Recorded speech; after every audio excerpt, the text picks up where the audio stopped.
I want to take you down hypothetical lane, so bear with me. I have to say that I like being me, and I hope you all like being you. But what if the you that you know today had never come to being? What if you were a different you with the same motivations and drive to accomplish things, but some factors outside of your control didn't allow it? People often say that there's no use in thinking of the could-haves, would-haves, but I beg to differ. The way I see things, I was born of my mother. I don't want to look at her because the cute, proud face. And I didn't do anything at all for that to happen. And yet, being her daughter has determined, yeah, I knew it, has determined so much of my life. When the situation in Venezuela got critical, I reflected on why we were able to leave. My mother is a true intellectual. Every time I fight her, it feels like a brain workout. I often wish that I could take breaks and Google words or people she makes references to so I can fight her on the same level. It never works. And she wanted to be a literature professor. But my grandmother, who lived in communism in Romania, knew better. So my mom was forced to be an engineer. But she ended up liking it so much that she became a leading expert in her field. So again, as I said, when we were in Venezuela and it was time to decide to leave, the oil industry here in Houston really wanted her. And she became hired very quickly. And just like that, I got to tag along in her special merit visa.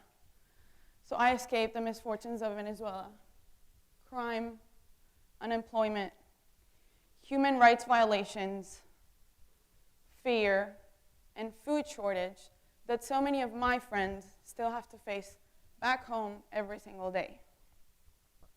I think I first became aware that I was fortunate because of an honest mistake I made. My best friend of 22 years now was my neighbor growing up in Venezuela. If I wasn't sleeping or at school or having the brain workout fights, I was with her. So one day, I asked her if she wanted to go to the movies, and she said no. So I was confused, and I asked again. She said no again. This kept going for a while because I'm a hard worker and I don't give up. She finally said, today I can't afford it. I don't want to go, I can't afford it. And so, no big deal, I offered to pay for the both of us. And then she said, her face grew serious, and she said, I don't like owing people money. I don't want to owe you any money. So that's when I realized that an honest effort to want to do something nice for someone can actually end up hurting their dignity.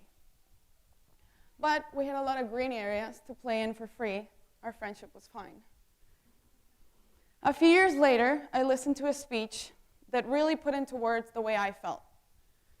I quote Angelina Jolie in her role as United Nations High Commissioner for Refugees.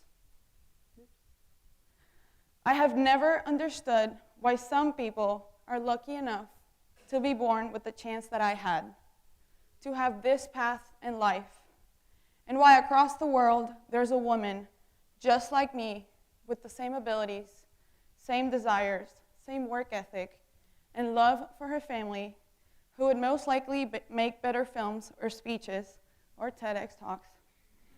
Only she sits in a refugee camp and she has no voice.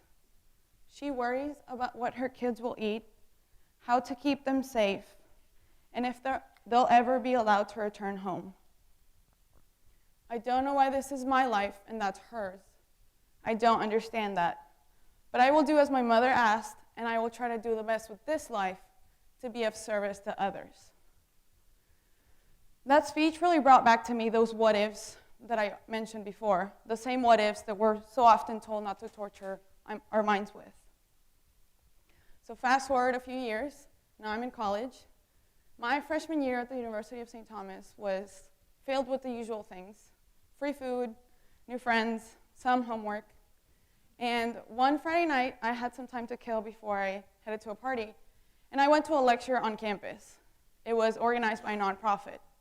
The speaker was a physician from Harvard who had been to Haiti during one of his spring breaks, and he decided to become a relief doctor instead of staying in the US.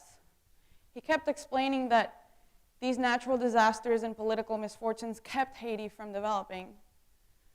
But then he told a story of a woman he personally met and her son who had both contracted HIV/AIDS from the young woman's former boyfriend because he was so angry at the fact that he had HIV/AIDS that he would move around cities in Haiti and infect as many women as he could on purpose.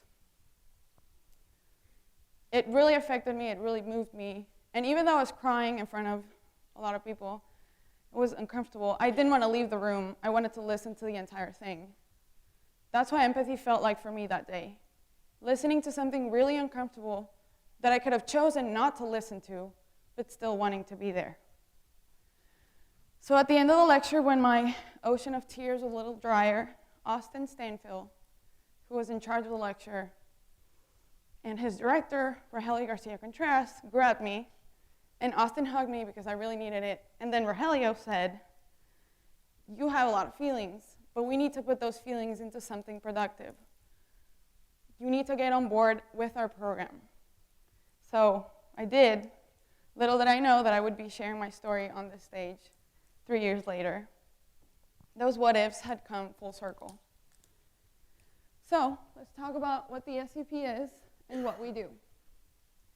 The Social Entrepreneurship Program, of which I am now president, is a nonprofit organization founded and operated under the umbrella of the Center for International Studies at the University of St. Thomas.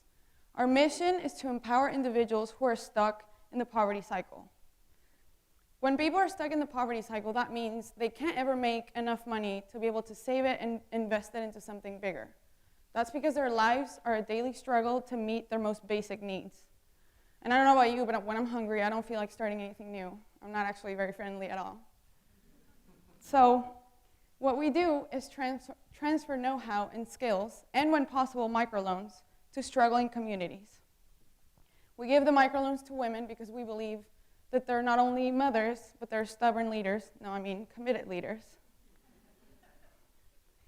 We build alliances with other wonderful organizations who become our field partners in the countries where we have projects. They know the language, they know the locals, they actually drive out to see them, and they believe in us. Together, we walk in a journey of solidarity and empathy. On this side, we're undergrad students. Half of the time, we feel like we don't know what we're doing. We start board meetings, and we end them up more confused than we started. But I really think that in this beautiful mess, we've done amazing things. We've fundraised considerable amounts of money, and we visit our projects. We meet our loan recipients, who are amazing human beings and have to teach us a lot too. We go to conferences where we get to meet change makers like Dr. Mohamed Yunus, Nobel Peace Prize winner who came up with the idea of microfinancing. These are people who have talked the talk and walked the walk. The key word is empowerment. We believe that transferring skills and empowering people, as opposed to just giving a grant or a donation, is the difference between a handout and a hand up. The problem is if you take a person out of the poverty cycle without their participation, they'll owe you not just a ticket to the movies, but their entire livelihood. And that's a lot to owe someone. So, all that being said, what I'm trying to say to you today is far from feel guilty about who you are and the opportunities that you have. For some reason, even if we don't understand why, things are the way they are. If you forget everything I said, at least remember this. If you take some time and sit down and think, and I mean really think, about what a coincidence it is that you are you and I'm me, other people's life circumstances become a little less foreign to us. As my director told me that one day at the lecture, I'm going to tell you now. If you ever see, hear, or meet someone that makes you care, don't just let that moment be a fleeting rush of emotions. Don't just leave the lecture, go to the party, and never think about what you felt ever again. Channel your feelings into something productive. We need to put as much brain power into helping people as we do in our investments and for-profit ventures. That is where social entrepreneurship was born, out of the need to come up with innovative ideas so we can figure out smart ways of fishing so that people who did not get the opportunities initially but want to go get their own fish can do so. So again, think about empowerment. Do you have any skills that you can teach someone? Instead of doing people favors because it's faster, can you teach someone something, empower them, and take the time to watch their sense of self-worth rise? Wouldn't you have liked it if someone did that for you had you been a different you? Thank you.